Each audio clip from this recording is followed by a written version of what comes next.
हाना को तारे बहुत पसंद थे। हर रात वो ऊपर देखती थी। वो बड़ा आसमान उसे बुलाता था। उसका छोटा सा शहर और भी छोटा लगता था। उसके माता पिता नहीं समझे। तारों से कुछ नहीं होगा, उन्होंने कहा। वो चाहते थे कि वो प्रैक्टिकल बने, डॉक्टर या टीचर।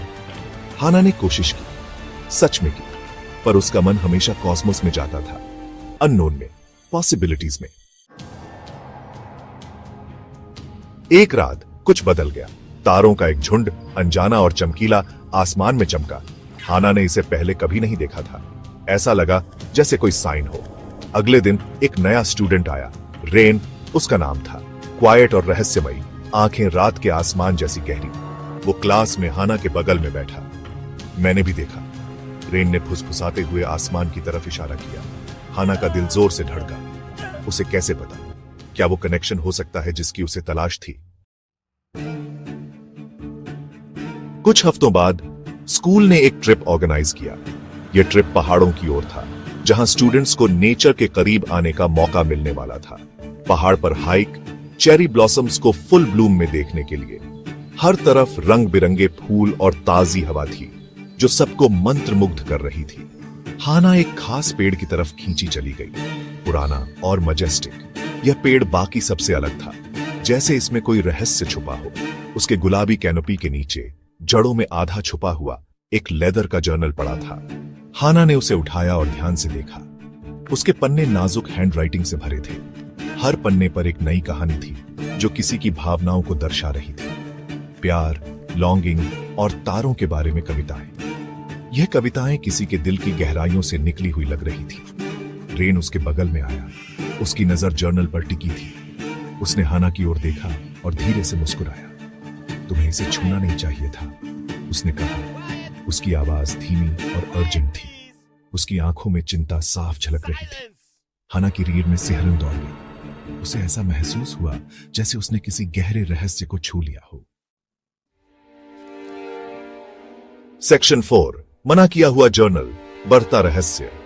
हाना जर्नल के आकर्षण का विरोध नहीं कर सकी। यह जर्नल उसके लिए एक रहस्यमयी खजाना था, जिसे खोलने की उसे तीव्र इच्छा थी।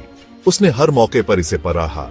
हर पन्ना उसे एक नई दुनिया में ले जाता, जैसे कोई अदृश्य हाथ उसे खींच रहा हो।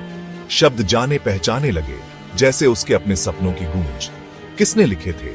क्या यह किसी प्राचीन सभ्यता का रहस्य था? और रेन इससे इतना डरता क्यों था? क्या उसने कुछ देखा था जो हाना नहीं देख पाई? उसे अजीब चीजें दिखाई देने लगी, जैसे कोई अदृश्य शक्ति उसे कुछ दिखाना चाहती हो। रेन अक्सर रात में गायब हो जाता, तारों को देखता। क्या वो किसी रहस्य की खोज में था? ऐसा लगता था जैसे वो कुछ जानता है, कॉन्स्टलेशंस में छुपे सीक्रेट्स। क्या तारों में कोई संदेश छुपा था? हाना जानती थी कि उसे और पता लगाना होगा। उसे इस रहस्य की तह तक जाना था। जर्नल, रेन, नया कॉन्स्टलेशन, सब कनेक्टेड लग रहा था, जैसे कोई अदृश्य धागा उन्हें बांध रहा हो, जैसे एक पजल के पीसेस जो जुड़ने का इंतजार कर रहे हों। हाना और रेन को मिलकर इस रहस्य को सुलझाना था। सेक्शन 5, क्या तारे एक सीध में हैं? एक रात हाना ने रेन से बात करने का फैसला किया। यह कोई साधारण रात नहीं थी। आसमान में तारे एक अद्भुत पैटर्न में चमक रहे थे। वो उसे उनकी यूजुअल जगह पर मिली, रात के विशाल आसमान के नीचे। तारे जैसे उनकी मुलाकात को विटनेस कर रहे थे। सब कुछ बताओ, उसने जर्नल को ऊपर उठाते हुए फुसफुसाया। उसकी आवाज में एक अजीब सी बेचैनी थी। रेन उसकी तरफ मुड़ा। उसकी आंखें स्टारलाइट को रिफ्लेक्ट कर रही थीं। उसकी आंखों में एक गहरा रहस्य छुपा था। उसने एक गहरी सांस ली, जैसे कोई पुराना राज बताने वाला हो। उसकी सांसों में एक अनकहा बोझ था। यह जर्नल, उसने शुरू किया। उसकी आवाज मुश्किल से सुनाई दे रही थी। इसमें हमारी डेस्टिनी की है। इसमें हमारी डेस्टिनी की है। तुम्हारी डेस्टिनी हाना। उसकी आवाज में एक अजीब सी गंभीरता थी। शब्द हवा में लटके रहे, अनकहे मीनिंग से भारी, जैसे तारे भी उनकी बातों को सुन रहे हों। हाना का दिल जोर से धड़क रहा था। उसकी धड़कनें जैसे आसमान की गूंज बन गई थी। क्या तारे सचमुच उन जवाबों को छुपा सकते थे जिनकी उसे तलाश थी? क्या आसमान में छुपे थे उसके सवालों के जवाब? और उन्होंने रेन से उसके कनेक्शन के बारे में क्या बताया? क्या तारे उनके कनेक्शन को भी जानते थे?